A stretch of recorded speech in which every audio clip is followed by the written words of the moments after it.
yun, good day mga kantingero, no? Welcome po ulit sa ating channel. So yun, samahan niyo po ako. Bali nag-survey po pala ako ngayon ng mapaghahantingan natin para bukas.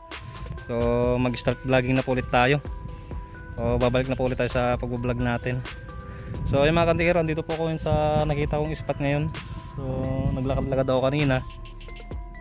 So dito lang po nakita kong napakaraming mga zebra doves saka mga spotted. So nanginginain sila dito kanina. So mga kinakain po nila yung mga butil-butil na maliliit o mga damo. So napagsunugan po kasi to. Saka po sa kabila niya is ilog. So maganda po itong spot na to, baka sakaling may mga tikling pa po tayo mapalabas dito.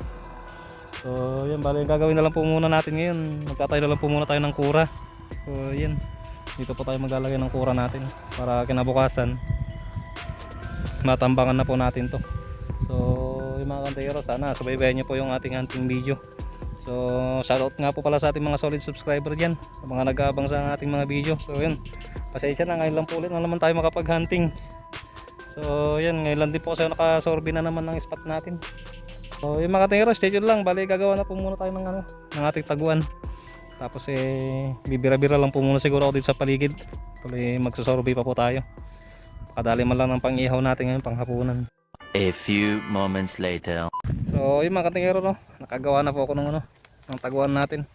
So tinayo ko na lang po yung apat na kahoy na napulot ko kanina. So napakahirap po tusukan, napakatigas ng putik. So simpleng kura na lang po yung ginawa natin. Bali babalutin ko na lang bukas to ng commonite. So dadagdagan pa natin ng konti. So bali mag-isa ko lang naman din po kasi mag-hunting. At wala pa po tayong pwedeng kasama ngayon. So bali solo hunt lang. So yun, sana swertein tayo bukas dito mga kantikero, no. Makadali mo lang tayo ng pangulam natin. So yun, may spotted oh. Nag-iikot-ikot sila dito. Yun oh, buwaba na to, no. Oh yun, sa ipil. So dito po talaga yung kainan nila mga kantikero, dito yung tambayan nila. So swertein sana tayo. The next day. So yung mga kantingero, no, andito na ulit tayo sa ating spot, sa ating na-survey kahapon. So binalikan na natin. So dinagdagan ko ng konti itong kura natin, natumba kanina eh. Medyo malakas-lakas po kasi ang hangin dito. So yung mga kantingero, stay tuned. Sana makarami tayo ngayon. So lalagay ko ng speaker natin to, magpapahunay tayo ng spotted. Kahit ano siguro pwede natin pahunayin dito, kahit mga tikling. Baka sakaling meron tayong mapalabas doon galing sa ilog. So yun, stay tuned.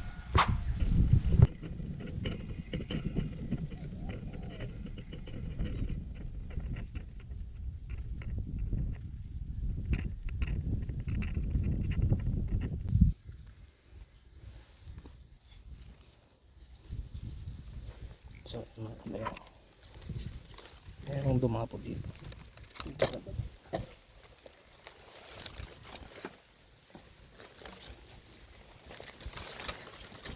Natin mag patience.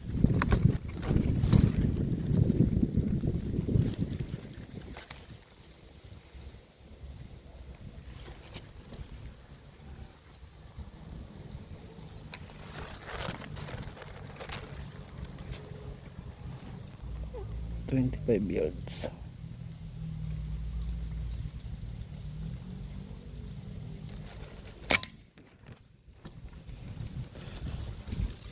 Dali natin makapero. Siguro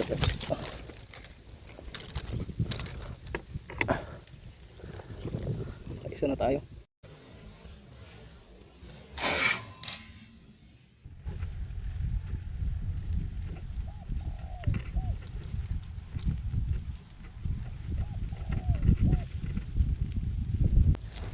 Sa 48 yards po kanina yan. Ay.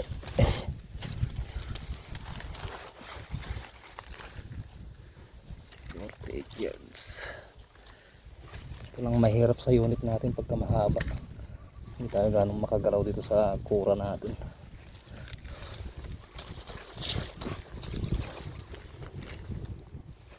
Zebra dove. Mahirap ng mahangin.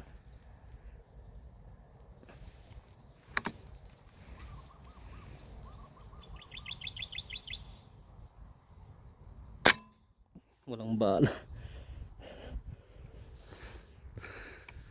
Ay, Sayang mga kantingero. Hindi pala natin nalagyan ng bala kanina.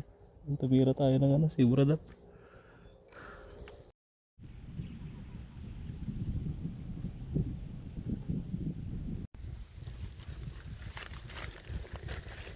Ayun mga kantingero. Ito mga spotted.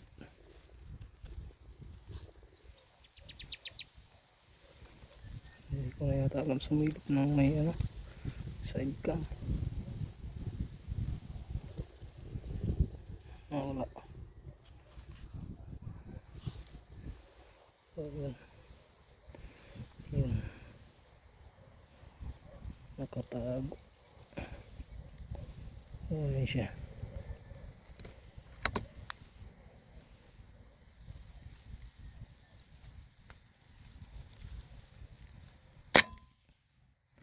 Dami natin mga kantingero. Sub-sub siya. Ayos. Pangalawa natin.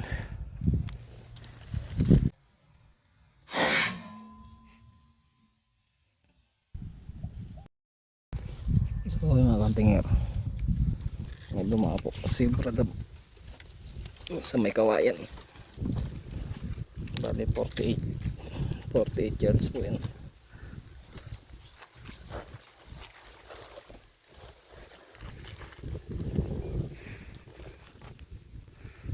Mahirap lang mahangin si brother.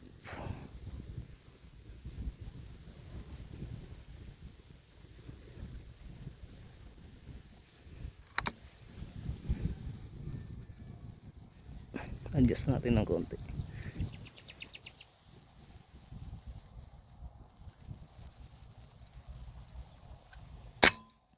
Walang bala na naman.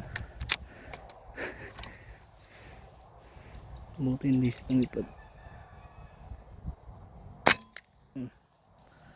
Dali natin.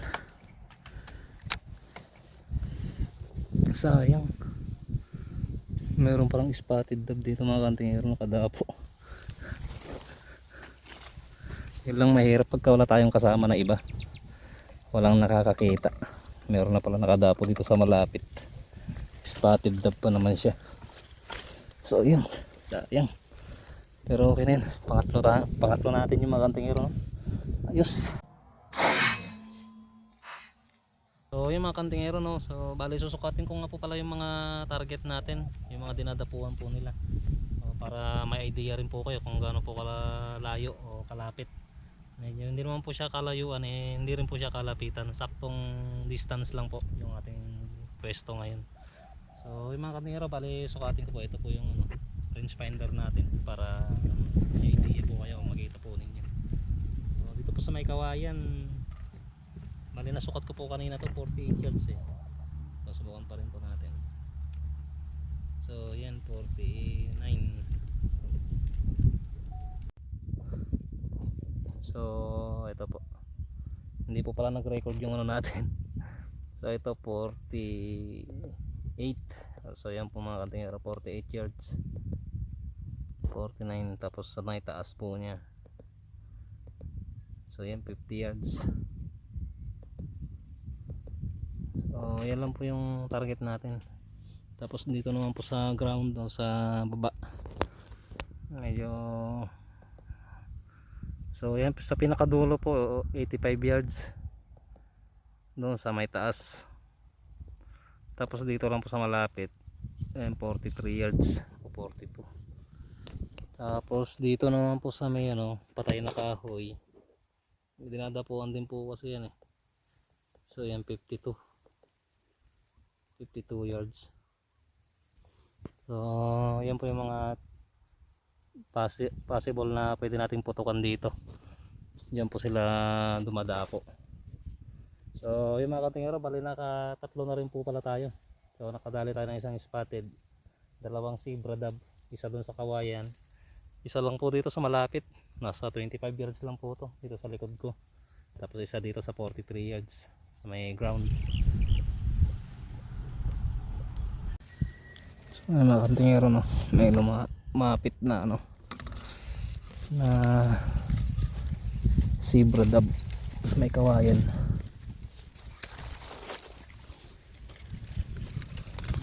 50 yards po siguro yan. Sa may taas po siya eh. O sa may ano, medyo gitna.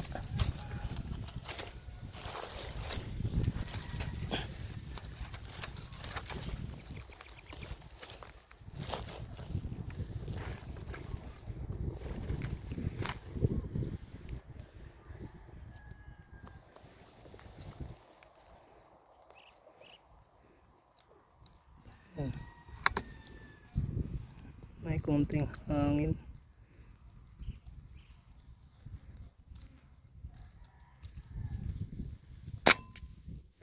Dali natin.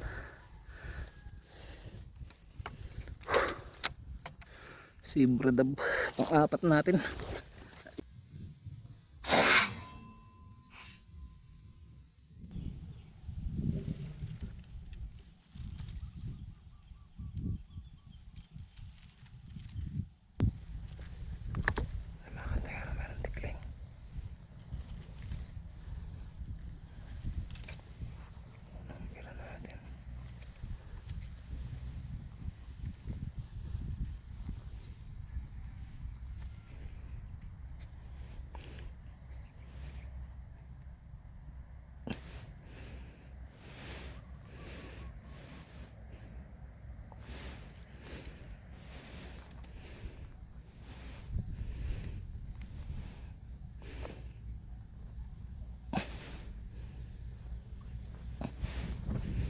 Likot.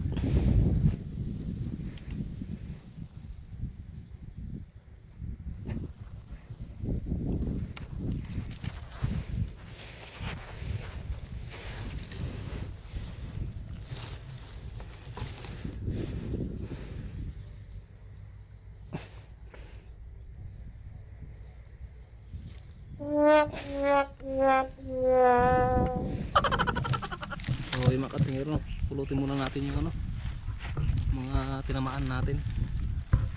Mainit po kasi, baka po mangamoy. So matumal po ang ano ngayon, ang dating nila. Hindi po kagaya kahapon nung nag-survey po ako eh, ang dami po nila dito. So ngayon mga ilan-ilan na lang. Tapos karamihan si Bradab pa. Isa yung nadali natin dito. So yun, si Bradab. So yun pang ating nilanggam na. Ay, si Bradab, damuhan.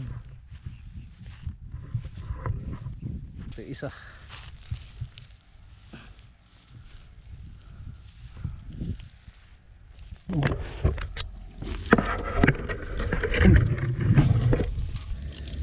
So yung mga tingero, nakaapat tayo.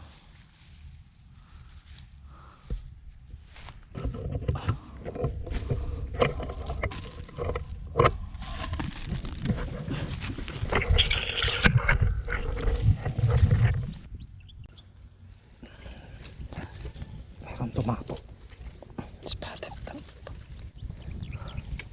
May kawayan.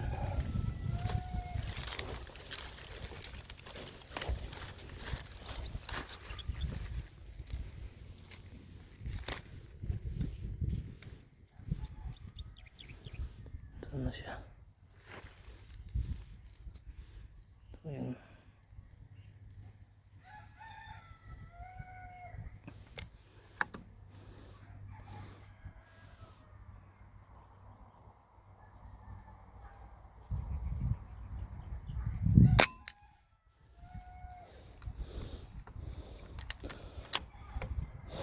Dali natin mga kantingero. Ayun pa isa. Dumaan.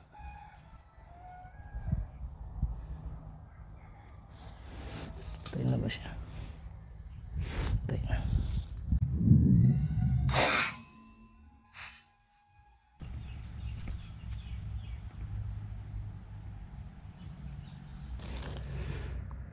Ayun mga kantingero. Ayun dumapo. 55 yards.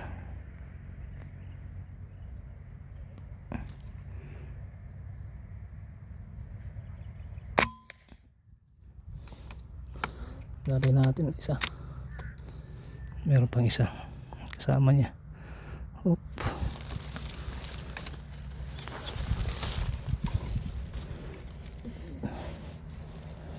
Lumapos sa kawayan.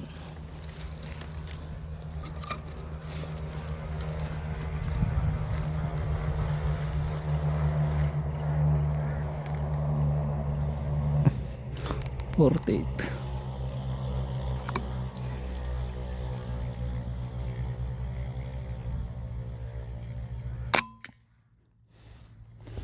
Dali natin. Kaya makaliwa. Lumapulan din siya dun. So yan siya mga konting. Patayin natin. Laglag na.